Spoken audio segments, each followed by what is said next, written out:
Morning বন্ধুরা, আপনারা সবাই কেমন আছেন? আশা করি ভালো আছেন, সুস্থ আছেন এবং হাসি খুশি আছেন। আমরাও মোটামুটি ভালো আছি। আবার একটা নতুন ব্লগ নিয়ে চলে এসেছি। আজকে হচ্ছে শনিবার। আজকে শনিবার, সকাল 9টা বেজে গেছে। সকালকার যা কাজ আমার সব কমপ্লিট হয়ে গেছে। আমি নিজেও ফ্রেশ হয়ে নিয়েছি। আর ওই যে ছোটো ছোটো মাছ, ওইগুলো কেটে ভালো করে পরিষ্কার করে ফ্রিজে হলুদ লবণ লাগিয়ে ঢুকিয়ে দিয়েছি। এবার আমি রান্নাঘরে যাব, চা করব। এখনও চা খাইনি, ওষুধ খাইনি, সব বাকি আছে ওগুলো। চলুন, কারণ এইসব কাজগুলো আমার খুব জরুরি ছিল। আমার মনে হয় এইসব কাজগুলো করে নিলে তারপরে ফ্রেশ হয়ে বেশ চাটা খাও, ওইটাই সব থেকে বেশি ভালো। তাহলে একটু বসে খেতেও পারা যায়, তাই না? নাহলে কাজ আছে করতে করতে তখন ওইটা ঠিকমতো খাওয়া হয় না। চলুন, চায়ের জল বসিয়ে দিয়েছি আমি, একটু গরম জল নিয়ে নিচ্ছি ওষুধ খাওয়ার জন্য। আজকে আবার মেয়ের কলেজ আছে, কালকে বলে দিয়েছে যে আজকে কলেজ যাবে 11টার দিকে হয়তো বেরোবে। তা ওর জন্য পোহা করবো বলেছে, পোহা খেয়ে যাবো আজকে। তো চাটা খাবো, খেয়ে পোহাটা বসাবো, সবজি টবজি কাটবো, তাহলে বাকি আছে। বললাম টিফিন নিয়ে যা, তো বলছে না টিফিন নিয়ে যাবো না, টিফিন খাওয়ার সময় পাবো না। যে কি একটা পরীক্ষা আছে বলছে, আর টিফিন খাওয়ার সময় পাই না কলেজের মধ্যে। এই জন্য বলে টিফিন খাবো না, নিয়ে দিও না, খাওয়ার সময় পাবো না। তো দেখা যাক কি বলে। যদি বলে হ্যাঁ নিয়ে যাবো, তাহলে একটু পরোটা তরকারি করে দেবো। যদি বলে না নিয়ে যাবো না, কালকে এমনি মানাই করেছে যে আমি নিয়ে যাবো না। তবু আজকে একবার মা তো মন মানে না, তবে একবার জিজ্ঞেস করবো। যদি বলে হ্যাঁ নিয়ে যাবো, তাহলে ফটাফট করে দেবো। এটা হচ্ছে আলু সেদ্ধ করেও রাখা আছে, তরকারি করতে বেশিক্ষণ সময় লাগবে না। ওই আলু কেটেই ফটাফট তরকারি করে দিতে পারবো। কালকে দম আলুর জন্য আলু সেদ্ধ করেছিলাম, তা অনেকটা পরিমাণেই সেদ্ধ হয়ে গেছিলো। তো দুটো আলু, বড় বড় আলু রেখে দিয়েছি। দুটা তরকারি কালকে করিনি, কারণ অনেকটাই বেশি হয়ে যেত। কালকে তরকারিটা পুরো ঠিক হয়েছিল দুবেলার জন্য। কালকে রাতে তো মেয়ে বললো, মা প্রথমে বললো খাবো না, তারপরে বললো না মা একটু খেয়েই নি, খিদে খিদে লাগছে মনে হচ্ছে। এবার ও মুড়ি তরকারি খেলো। রাতে তার বলছে, মা একটু পেঁয়াজ কেটে খাওয়া যাবে এখন? আমি বললাম হ্যাঁ হ্যাঁ এখন খাওয়া যাবে না, কারণ কালকে সারাদিন পেঁয়াজের কোনো ব্যবস্থা করিনি তো, সেই জন্য। দিয়ে আমি বললাম না এখন তো আমারও খাওয়া দাওয়া হয়ে গেছে। তখন আমার খাওয়া হয়ে গেছিলো। আমি বললাম আমার তো খাওয়া দাওয়া হয়ে গেছে, এখন অসুবিধা নেই, খেতে পারিস। দিয়ে আবার তাকে খেলো মুড়ি তরকারি, পেঁয়াজ টিয়াজ দিয়ে ওইটা খেতে ভালোবাসে। চলুন চাটা খেয়ে নিই। যতক্ষণ চাটা ভেতরে না যাবে না, ততক্ষণ শরীরে বেশ কাজ করার একটা এনার্জি লাগছে না। চাটা খাই, তারপরে রান্না করব। সর্ষে বাটাটা মিক্সিতে পিষিয়ে নিতে হবে। লাইট খুব যাতায়াত করে এখন, কারেন্ট যায় আর আসে। অনেকক্ষণ যে কারেন্ট গিয়ে যে অনেকক্ষণ যে থাকে না তা না, যায় আর চলে আসে, তার জন্য না। তবু আমার ভয় লাগে, এই হয়তো গেল আর আসলোই না, তখন আর মিক্সিতে পেস্টটা হবে না। এই জন্য করে নিতে হবে তাড়াতাড়ি। চলুন এই কাজটা চাটার আগে খেয়ে নিই। এখন বন্ধু ঘড়ি কাটা 10:30 প্রায় বাজছে। চাটা খাওয়া হয়ে গেছে, মেয়েও খেয়ে নিয়েছে ঘুম থেকে উঠে। কারণ ও বললো মা পোহা বানিয়েও না, দুধ কর্নফ্লেক্স খেয়ে যাব। তাই ওর জন্য দুধ কর্নফ্লেক্স দিয়ে দিয়েছি। ও খেয়ে স্নান করতে চলে গেছে, এসে পুজো টুজো করবে, করে কিছু মুখে দিয়ে তখন বেরোবে। আর আমি এদিকে রান্নাটা বসিয়ে দেব, ডাল বসাবো। আর মাছ সর্ষে বাটা করা হয়ে গেছে, মিক্সিতে বেটে বেটে রেখে দিলাম। এবার তাড়াতাড়ি রান্নাটা বসিয়ে দেবো। যত গরম হবে, বেলা বাড়বে না, তত গরমটাও হবে, কারণ রোদের খুব তাত বাইরে। তারপরে পালবাবু মেয়েকে ছাড়তে যাবে, আর ওই সময়টা আমি পোছা টোছাও লাগিয়ে নেব। তাহলে কাজ আমার অনেকটা হয়ে যাবে, তাই না বলুন? চলুন আমি একটা কাজ করি, মাছটা বসিয়ে দিই। মাছটা হয়ে গেলে এদিকে কুকারে ডালও বসিয়ে দেবো। চলেন, ডাল ভাবছি একটু মুসুরির ডালই করবো। কালকে আবার ষষ্ঠী আছে, কালকে অশোক ষষ্ঠী। পয়লা বৈশাখ ঠিকই, কেন পয়লা বৈশাখে সবাই স্পেশাল রান্নাবান্না করে। কালকে যদি ষষ্ঠী না হতো, তাহলে হয়তো কিছু একটু করতাম, মাংস টাংস রান্না করতাম। যাই হোক, কিন্তু কালকে তো হবে না, কালকে ষষ্ঠী আছে। তা ষষ্ঠীর জন্য কালকে নিরামিষই রান্না করব। আর সোমবার তো সোমবার এমনিতে নিরামিষ থাকে। চলুন আজকে একটু মাছ করি আর মুসুরির ডাল টাল বসাই। চলুন, এখন ঘড়ি কাটা প্রায় 11:30 বেজে গেছে, বাজছে। আমারও রান্নাবান্না হয়ে গেছে। আজকে তো ওই সর্ষে বাটা দিয়ে মাছ করেছি আর আর ডাল করেছি, মুসুরির ডাল। এই যে মেয়ে কলেজে যাচ্ছে, রেডি হয়ে গেছে, ওর বাবা এখনও রেডি হতে পারেনি। হাই বলে দাও।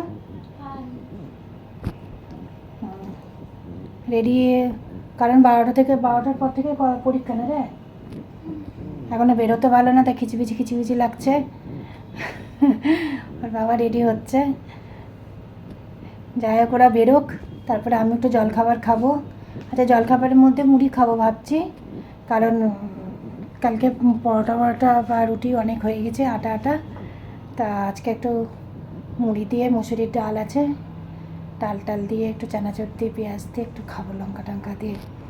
ওরা বেরিয়ে যাবে, তারপরে আমি জলখাবার খাবো, খেয়ে তখন ঘর দরগুলো মোছা শুরু করবো। ওয়াশিং মেশিনে কাপড় হচ্ছে, সেগুলোও মেলার বাকি আছে, সেটা হোক। কাজকে শেষ আছে, সারাদিনে একটু না একটু করে কাজ লেগেই আছে, যে না। চলুন যাই হোক, রান্না হয়ে গেছে, একটু টেবিলের মধ্যে সব রাখবো, রেখে তারপরে ওরা বেরিয়ে গেলে এইসব ব্যবস্থা করব। তাহলে বন্ধুরা, এখন ঘড়ি কাটা প্রায় 2:45 বাজছে। পালবাবুকে খেতে দিয়ে দিয়েছি, মেয়েও কলেজ থেকে চলে এসছে। মেয়েও ভাত খাবে, ফ্রেশ হতে গেছে। স্নান তো করে গেছিলো, তবু কলেজ থেকে এসে একবার ফ্রেশ হয় ভালো করে। আর যে পালবাবু খাচ্ছে খাবার। রান্না কী হয়েছে আর আপনাদেরকে তো বলেছি, তবু একবার দেখিয়ে দিই। তরকারিটা ছিল, সেটাও আজকে দিয়ে দিলাম, শেষ হয়ে গেল। কালকে আবার ফ্রেশ রান্না হবে সব। আজকেও ফ্রেশ রান্নাই করেছি, তার জন্য না। চলুন পালবাবুকে খাবারটা পুরোটা দিয়ে দিই। হ্যাঁ, সর্ষে বাটা দিয়ে মাছটা আজকে শেষ হয়ে গেল। আজকে ঝোল কমই রেখেছি, আর এই মুসুরির ডাল আর এই মাছ ভাজা দিয়েছি, আর সে ডাঁটার তরকারি ছিল। ইভিনিং বন্ধুরা, আজ এখন বিকেল 5:30 প্রায় বাজছে। হ্যাঁ, 5:30 তো বাজছে। তা আমি এখন একটা সিনেমাই দেখছি হটস্টারে, বাংলা সিনেমা, সোয়েটার নিয়ে। সিনেমাটা বেশ ভালোই লাগছে দেখতে। আর একটা মেয়ে ম্যাঙ্গো শেক বানালো, নিজেও খেয়েছে। আর আমি আর পালবাবু একটু পরে খাচ্ছি, পালবাবুকেও দিলাম 1 গ্লাস, আমিও নিলাম। টেস্ট করে দেখলাম মিষ্টিটা ঠিকই আছে, কারণ এমনিতে আম মিষ্টি হয়, তবে এখন আম খুব একটা এখানে মিষ্টি আসে না, একটু টক ভাবটাই বেশি থাকে। তো চিনি তো একটু মিক্সড করতেই হয়েছে। যাক, ভালোই লাগছে, ঠান্ডা গরম পড়েছে, ঠান্ডা ভালোই লাগে, তাই না বলুন খেতে? আর মেয়ে যখন হাতে করে বানিয়ে দেয়, সেটা তো আরও বেশি ভালো লাগে, মিষ্টি লাগে। চলুন আমি ম্যাঙ্গো শেকটা খাই আর একটু সিনেমাটা দেখি। আর এখন তো চা পর্ব এখন আর হবে না, তো এটা খাচ্ছি, পরে দেখা যাবে। 7টার দিকে যদি ইচ্ছা করে তাহলে খাবো, আর না ইচ্ছা করলে আজকে চাটা স্কিপও করতে পারি, না খেতেও পারি। চলুন সিনেমাটা একটু দেখি, ভালো লাগছে দেখতে। আপনারা দেখেছেন সোয়েটার? মেয়েটা নামটা ঠিক আমার মনে পড়ছে না, হিরোইনটার নাম। এখন উঠেছে, এখন অনেকগুলো সিনেমায় সে করেছে, দেখেছি। আর আজকে আবার সে ওয়েদার কালকের মতো একদম বাদল, মনে হচ্ছে বৃষ্টি হতে পারে। ভালো লাগছে, আস্তে একটু পরে যদি ঠান্ডা হাওয়াটা দেয় না, আরও বেশি ভালো লাগবে। চলুন, অনেকক্ষণ পর আবার ক্যামেরার সামনে আসছি বন্ধুরা।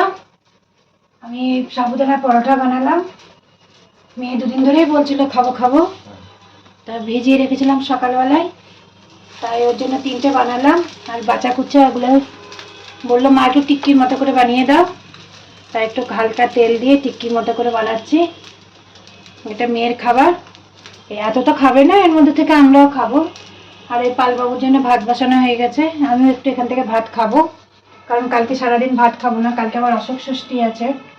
তা সেই জন্য আজকে একটু রাত্রিতে ভাত খেয়ে নেব। আর এই হচ্ছে খবর। মা রান্না তো করাই আছে, মাছও আছে, ডালও আছে, ওই দিয়ে হয়ে যাবে নাকি গো পালবাবু?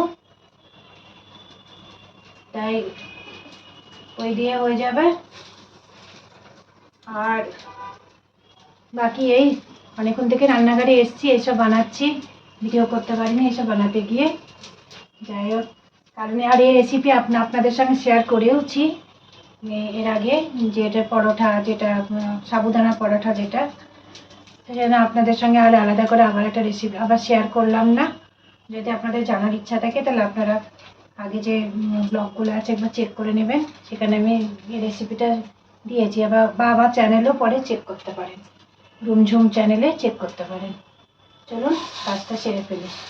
তাহলে বন্ধুরা, এখন প্রায় ঘড়ির কাঁটা 11টা বাজতে চললো, 11:15 বাজছে। আমাদের খাওয়া দাওয়া সব কমপ্লিট হয়ে গেছে। আর মেয়ে তো সাবুদানা পরোটা খেয়েছিল, খেতে খুব ভালো হয়েছে বললো। আমিও টিক্কিটা বানালাম, আপনাদেরকে দেখালাম। ওই টিক্কিটা বেশ কুরকুরে, বেশ ক্রাঞ্চি হয়েছিল, খেতে বেশ ভালো হয়েছিল। যাক, আমি একটু ভাতও খেলাম, কালবাবু তো ভাত খেয়েছে। যাক, আমাদের সব কমপ্লিট। আমি রান্নাঘর পরিষ্কার, গ্যাস ট্যাসগুলো সব ধুয়ে মুছে পরিষ্কার করে নিলাম, কারণ সকালে নয়তো আরও কাজ থাকে, তো ওইটার পেছনে অনেকটা সময় চলে যাবে। সেজন্য অনেকটা কাজ এগিয়ে রাখলাম, কাজটা এগিয়ে রাখলাম। যাই হোক, আজকের মতো ব্লগটা আমি এখানেই শেষ করব। আমাদের ব্লগ যদি আপনাদের ভালো লাগে, তাহলে আমাদের চ্যানেলটাকে like, share, comment and subscribe অবশ্যই করবেন। আর আজকে চৈত্র মাসের সংক্রান্তি, আজকে শেষ দিন হয়ে গেল। কালকে আমাদের নতুন বছর, সুতরাং আগাম আপনাদেরকে জানাচ্ছি নববর্ষের আন্তরিক শুভেচ্ছা, বড়দের প্রণাম, আর ছোটদের আন্তরিক ভালোবাসা সব রইল। কালকে আবার একটা নতুন ব্লগ নিয়ে আপনাদের কাছে আসব। কালকে খুবই ভালো দিন, খুবই শুভ দিন, আপনারা খুব ভালোভাবে কাটান। আমিও চেষ্টা করব যতটা পারবো আমরা করার। জানি না কতদূর কী করে উঠতে পারবো, কারণ পালবাবুর শরীর ভালো নাই, ঠান্ডা লেগেছে, একটু জ্বর লেগেছে বলছে। যাই হোক, শরীরটা না থাকলে আর কি আর ইয়ে হবে। যাই হোক, কালকে ষষ্ঠীও আছে। চলুন আজকের মতো শেষ করি। আর তাহলে শুভরাত্রি। অ্যান্ড হ্যাঁ, অবশ্যই ভালো থাকবেন, সুস্থ থাকবেন, হাসি খুশি থাকার অবশ্যই চেষ্টা করবেন। আজকের মতো থ্যাংক ইউ, বাই।